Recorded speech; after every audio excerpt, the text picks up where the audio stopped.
Gereja seringkali menjadi salah satu elemen yang berulang dalam dunia anime, khususnya dalam genre fantasi, isekai, dan supernatural.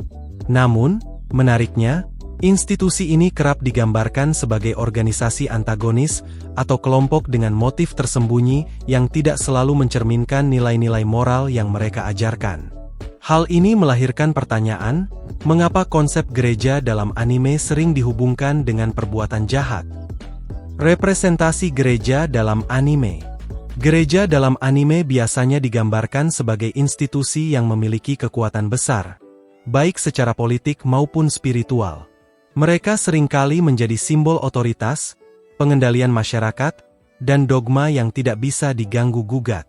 Namun, kekuasaan yang absolut ini sering disalahgunakan oleh para pemimpin gereja dalam cerita. Beberapa anime yang menonjolkan tema ini adalah 1. Overlord. Dalam dunia Overlord, selain teokrasi adalah salah satu negara yang didasarkan pada kepercayaan agama.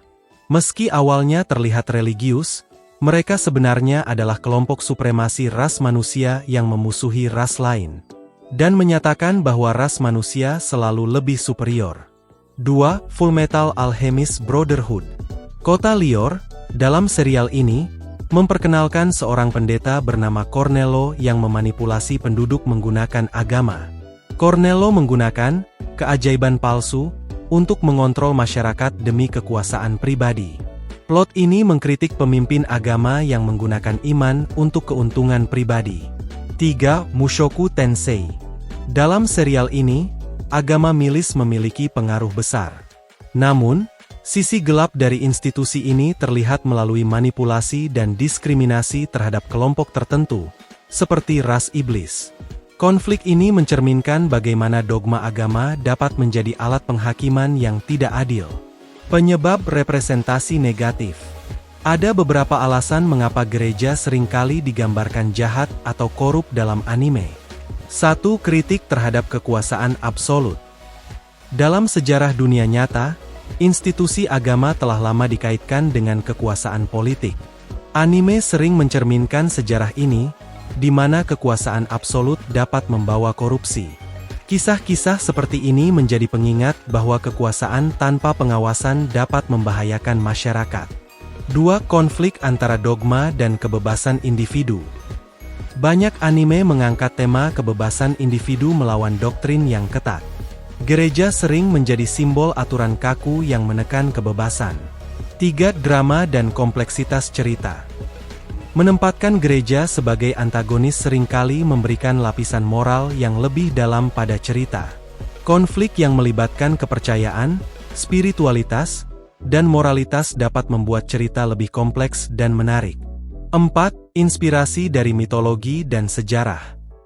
Banyak anime mengambil inspirasi dari mitologi atau sejarah Eropa, di mana gereja memiliki peran dominan. Dalam sejarah, terdapat banyak contoh di mana gereja terlibat dalam perang, politik, atau persekusi, sehingga inspirasi dari realitas ini menciptakan karakterisasi yang serupa dalam anime. Inspirasi dari dunia nyata. Banyak representasi gereja dalam anime terinspirasi oleh sejarah gereja di dunia nyata.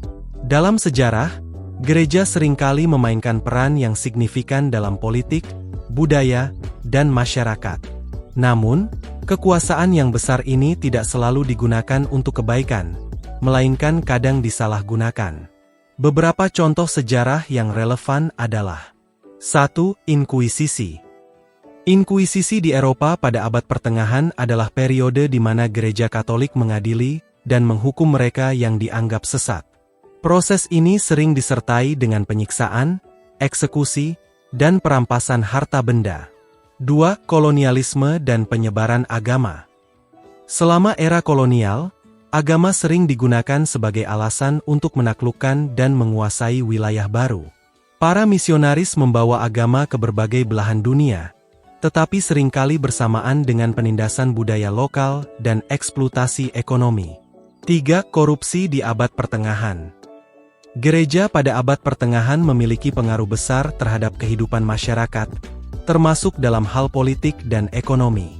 Namun, Kekuasaan yang besar ini melahirkan praktik-praktik seperti penjualan indulgensi dan pengumpulan pajak berlebihan, yang akhirnya memicu reformasi oleh tokoh seperti Martin Luther. Mengapa anime mengkritisi gereja? 1. Kritik terhadap kekuasaan absolut. Dalam anime, gereja sering menjadi simbol kekuasaan yang absolut, seperti yang tercermin dalam sejarah dunia nyata. Kekuatan tanpa pengawasan cenderung membawa korupsi, yang menjadi inspirasi utama dalam berbagai cerita. 2. Konflik antara dogma dan kebebasan. Dogma agama seringkali dikontraskan dengan kebebasan individu dalam anime. Tema ini relevan dengan sejarah, di mana ajaran gereja terkadang menekan perkembangan ilmu pengetahuan atau kebebasan berekspresi. 3. Cermin realitas sejarah. Banyak anime yang mengambil inspirasi dari Eropa abad pertengahan, di mana gereja memiliki kekuasaan besar. Sejarah gelap gereja menjadi referensi untuk menciptakan narasi yang lebih kompleks. 4. Keinginan untuk menarik emosi penonton. Gereja sebagai antagonis memungkinkan cerita untuk mengeksplorasi konflik moral yang mendalam, menarik perhatian penonton terhadap isu-isu sosial yang universal. Apakah selalu negatif? Walaupun banyak anime menggambarkan gereja sebagai antagonis, tidak semua representasi gereja dalam anime bersifat negatif. Misalnya, dalam Trigun, Nicholas D. Wolfwood adalah seorang pendeta, yang meskipun bermasalah, memiliki prinsip moral yang kuat. Selain itu, Violet Evergarden memperlihatkan kehadiran simbol agama dalam konteks yang mendukung kedamaian dan pengampunan. Kesimpulan: konsep gereja dalam anime seringkali digunakan sebagai medium untuk mengkritisi kekuasaan, dogma, dan manipulasi sosial. Namun, penting untuk memahami bahwa penggambaran ini tidak sepenuhnya dimaksudkan untuk mendiskreditkan agama, melainkan untuk mengeksplorasi tema-tema kompleks yang relevan dengan sejarah dan masyarakat modern.